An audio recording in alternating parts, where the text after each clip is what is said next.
Добре дојдовте.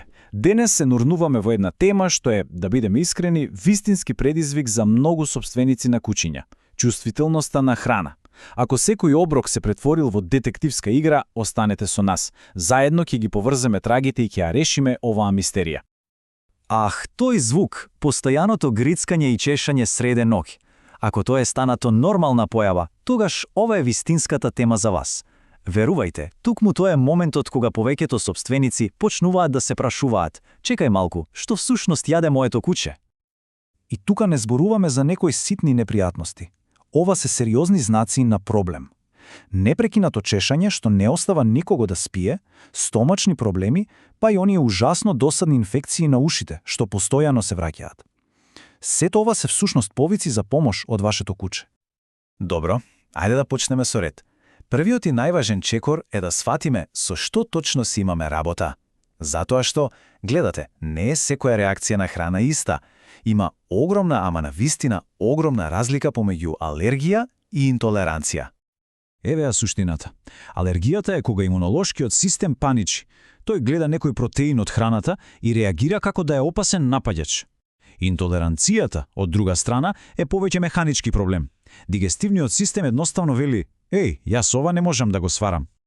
Значи, да појасниме, кај алергијата, телото на кучето грешно идентификува некој безопасен протеин, да речеме од пилешко месо, како сериозна закана, и тогаш почнува верижна реакција, која најчесто се гледа на кожата. Резултатот? Чешање, црвенило и повторно тие инфекции на ушите. Сега, интолеранцијата е сосема друга приказна. Таа го прескокнува имунолошкиот систем. Проблемот е директно во стомакот. Најлесно е да се замисли како интолеранција на лактоза кај луѓето. Резултатот е дигестивен хаос, гасови, диареја, повраќање, сето тоа. Во ред. Сега кога ја знаеме разликата, време е да играме детективи. Ајде да ги идентификуваме главните осомничени. Кои се состојките што најчесто прават неред во чинијата на кучето? И погледнете ги бројките. Тие не лажат. Студиите покажуваат дека говедското месо е апсолутен шампион, со неверојатни 34% од случаите. Веднаш по него се млечните производи и пилешкото. Ова ни дава прилично јасна слика кои се неголемите виновници. И тука лежи клучната поента. Не е дека говедското или пилешкото се некако лоши сами по себе. Проблемот е што токму тие се најчестите, најкористените состојки во речиси секоја комерцијална храна. Постојаната, секојдневна изложеност го зголемува ризикот телото да развие чувствителност со текот на времето. Ама, чекајте, не е се до протеините. Мора да се погледне и по широката слика. Житариците, како пченка и соја, исто така може да бидат проблем. А да не зборуваме за сите тие вештачки бои, конзерванси и згуснувачи што се кријат во храната. И тие може да бидат скриени предизвикувачи. Добро, ги имаме симптомите, ги имаме и осомничените. Но, како да бидеме 100% сигурни? Тука на сцена стапува елиминацијската диета. Ова е апсолутениот златен стандард за точна диагноза. Нема погодување. Сега, пред да навлеземе во детали, една многу важна работа. Ова не е брзо решение. Потребна е сериозна посветеност, зборуваме за периодот 8 до 12 недели, за да се добијат веродостојни резултати.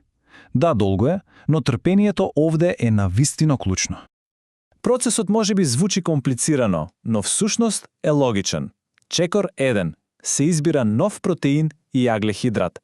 Значи нешто што кучето никогаш претходно не го јадело. Например, патка и сладок компир. Потоа доаѓа најтешкиот дел.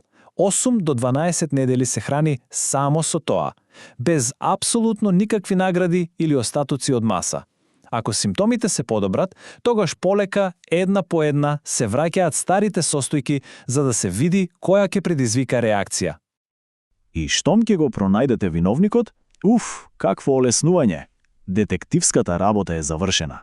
Сега играта се менува. Време е за планирање и наоѓање на долгорочно решение што ќе го оддржува вашето куче среќно и без симптоми.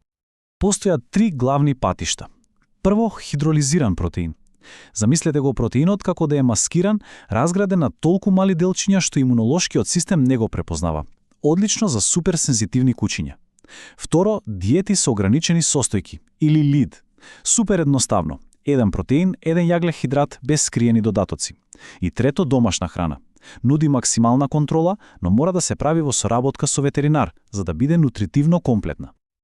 И да не ја заборавиме можеби најголемата замка, наградите, мора да бидат безбедни. Најдобра опција се награди со една состојка, како на пример сушена патка, ако патката е безбеден протеин.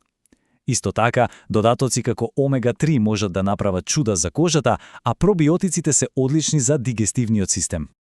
Добро, доста беше теорија. Ајде сега да видиме како сето ова изгледа во реалниот живот.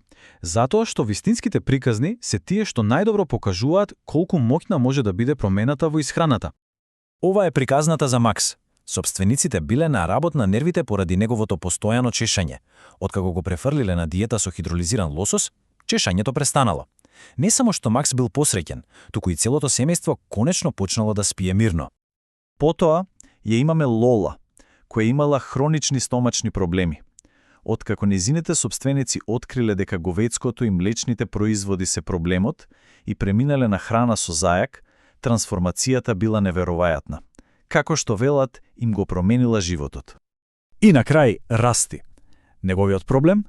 Бескрајни, повторливи инфекции на ушите. Кој би помислил дека проблемот е во храната? Но откако ги отстраниле пченицата и пилешкото, инфекциите едноставно исчезнале. Ова е доказ дека симптомите не се секогаш таму каде што очекуваме. Значи, на крајот на денот не се работи само за запирање на чешањето или диареата, се работи за враќање на квалитетот на живот. И за куќето, и за луѓето околу него. Затоа, прашањето што станува е, каква радост и какво олеснување чека да биде отклучено со вистинската храна?